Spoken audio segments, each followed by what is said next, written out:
Trap, directed by M. Night Shyamalan, is a little different to his previous films in that we know the twist before watching the film. Does this approach work?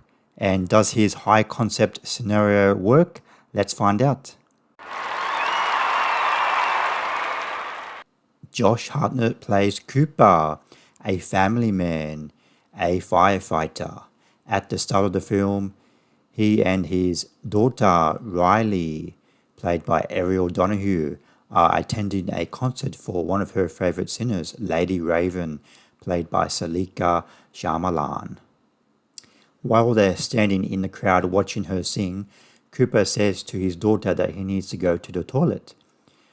When he is eventually in the toilet cubicle, Cooper takes out his phone and we see him checking video camera footage of a man in a small room who seems to be held hostage. We discover at this stage that Cooper is not the family man we thought he was. At this stage of the film, we are not completely sure that Cooper is the one responsible for the man in the video footage who is being held responsible, but seeing as this is an M. Night Shyamalan film, you're always kind of waiting for some kind of twist to come. After Cooper leaves the toilet, he can see outside that there is a heavy police presence outside the concert stadium. He looks very worried and very scared. In a break between songs, his Riley daughter joins him and they both go to a souvenir stand to buy some items. Cooper befriends a man who is working at the souvenir stand, and we get some information that this whole concert is a trap set up by the police to catch a serial killer called the Butcher, who has already killed 13 people. At this stage, Cooper looks very worried and very scared, even more scared than he was before. And at this stage, we assume that Cooper is actually the Butcher, the serial killer. Cooper steals the access card from the souvenir worker, and now he can access backstage areas of the concert stadium. While Cooper is backstage, we meet FBI profiler Dr. Josephine Grant, played by Hayley Mills, and she's briefing a team of SWAT police officers on how to capture this Butcher serial killer. Cooper is watching from behind while Josephine Grant is giving his briefing, and later in the scene, Cooper manages to steal a walkie-talkie and an earpiece from one of the officers so he can be one step ahead of everyone while they're trying to catch him. There's a few more scenes of Cooper trying to escape the stadium, but with no success. Cooper knows if he can get into the backstage area of the stadium that he has a better chance of not getting caught. So he comes up with a plan to pretend that his daughter is dying of cancer. He tells one of Lady Raven's staff members, and luckily the plan works and they both get invited to the backstage area, and Riley even gets to go on stage and sing with Lady Raven on stage. After trying a few more ways to escape the stadium while backstage, but with no success, he eventually finds a way to be alone with the singer Lady Raven in her dressing room.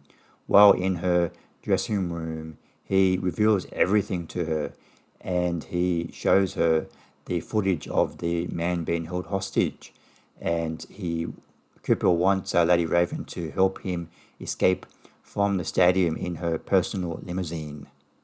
After Cooper shows Lady Raven the video camera footage, he explains to her that if she doesn't help him get out of the stadium, then he will release gas into the room that the hostage is in, and he will die from the gas.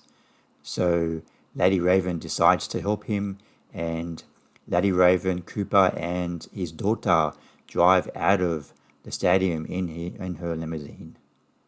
While outside, driving in the limousine, Lady Raven comes up with a plan to try and stall Cooper's sinister plan. So she invites herself to Cooper and Riley's house. She hopes that this will give her enough time to come up with a plan and to alert everybody to what's going on. Okay, I will stop there and let you enjoy the rest of the film. Cooper manages to get himself in a few more crazy scenarios and he escapes them all. And while the twist is not as crazy as previous M. Night Shyamalan films, there is a twist about 15 minutes towards the end of the film that I actually did not see coming. I found this film Trap to be a lot of fun. If you are the kind of person who needs a lot of logic in your film, you're probably not going to like this film. You kind of have to switch your brain off and just go with it.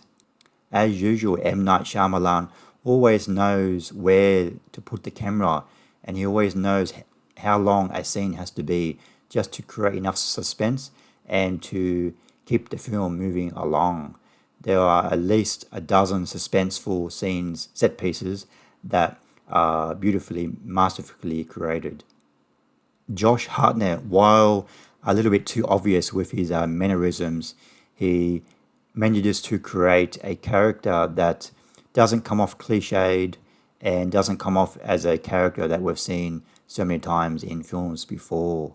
And Shyamalan's daughter, Salika, I had no idea before watching this film that she was actually in the film, and she does give a very decent performance.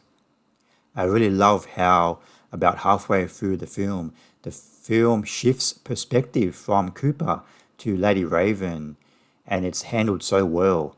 There is one scene in particular where we get a close-up face of Lady Raven, and we can only hear what's happening, and it's very frightening, and you're just trying to listen very closely to what's happening, and it's perfectly executed.